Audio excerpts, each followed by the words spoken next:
आज सदन में राज्यपाल महामहिम का अभिभाषण हुआ और अभिभाषण से पहले पूरी कांग्रेस पार्टी ने नरेगा के मुद्दे पे और जो पिछले सत्र में जिस तरह कैमरे से रिकॉर्डिंग की गई उस मुद्दे पे अपना विरोध प्रदर्शन किया। देश में और ख़ास तौर से राजस्थान में जिस तरह के हालात हैं और पूरे देश में नरेगा को ख़त्म किया जा रहा है। राजस्थान जो फाइनेंशियली एक तरीके से पिछले 2 सालों में बीमारू स्टेट की कैटेगरी में आ गई है, अपना खर्चा वहन करने में सक्षम नहीं है, योजनाएं बंद करनी पड़ रही है, बजट घोषणाओं में काम नहीं हो रहा है। पिछले 2 सालों की बजट घोषणाओं की जब आप बात करते हो तो पहले फरवरी 2024 को फाइनेंस मिनिस्टर ने बजट दिया और कहा कि मैं विद्याधर नगर में मेट्रो चालू करूंगी। आज भी कोई कागजी कार्रवाई नहीं है, फिजिकल तो होना बहुत दूर की बात है। प्रदेश में एफआईआर दर्ज नहीं की जा रही है, किसी को भी मुकदमे दर्ज करने नहीं दिया जा रहा है। मुकदमे दर्ज न करके क्राइम के आंकड़े कम करने की कोशिश की जा रही है, लेकिन मर्डर बता रहा है कि क्राइम बढ़ रहे हैं, रेप के आंकड़े बता रहे हैं कि क्राइम बढ़ रहे हैं। आप अगर एफआईआर दर्ज नहीं करोगे तो क्राइम कम नहीं होगा, लेकिन जनता में यह मैसेज जरूर चला जाएगा कि सुनवाई की कोई जगह नहीं है। न किसी गरीब की एफआईआर हो रही है, न किसी पीड़ित की, न किसी रेप पीड़िता की और न किसी और की समझाइश से सॉल्यूशन हो रहे हैं।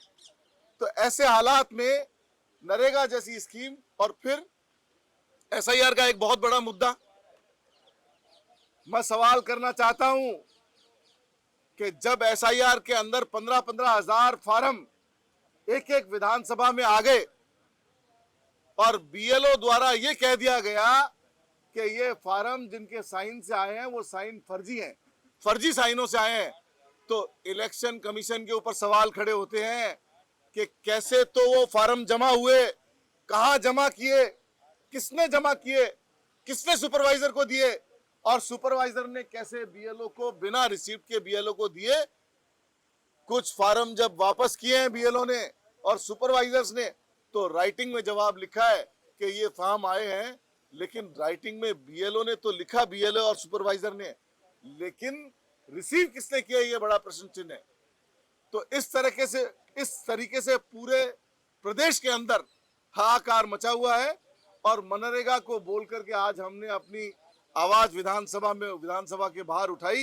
ये सत्र चलेगा, हम जनता की आवाज उठाते रहेंगे, चाहे मुद्दा मनरेगा का हो, चाहे एसआईआर का हो, चाहे पुलिस मुकदमे का हो और चाहे जो समाज की मेन जरूरतों की स्कीम है, बिजली पानी के मुद्दे हैं, उन सब पे हम जनता की आवाज उठाएंगे, यहां अपनी बात रखेंगे। विधानसभा में एक कोशिश की जाएगी कि आम जनता की आवाज सुनी जाए।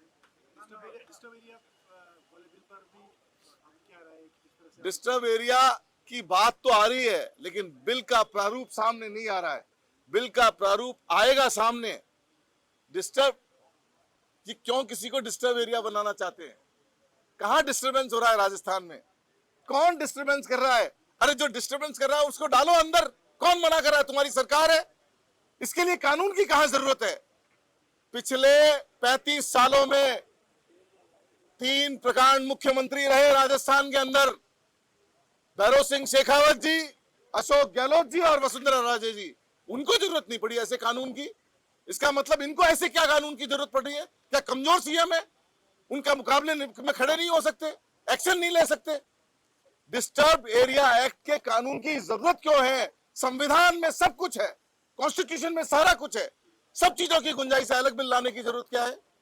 और जहां की बात करते हैं वो 100, 200, 500, 1000, 2000, 5000 आदमियों की बात होगी। 8.5 करोड़ जनता के लिए लाओ बिल, उनके लिए बना है ये सदन, उनकी जरूरतों का ध्यान रखो और उनके लिए लेके आओ बिल।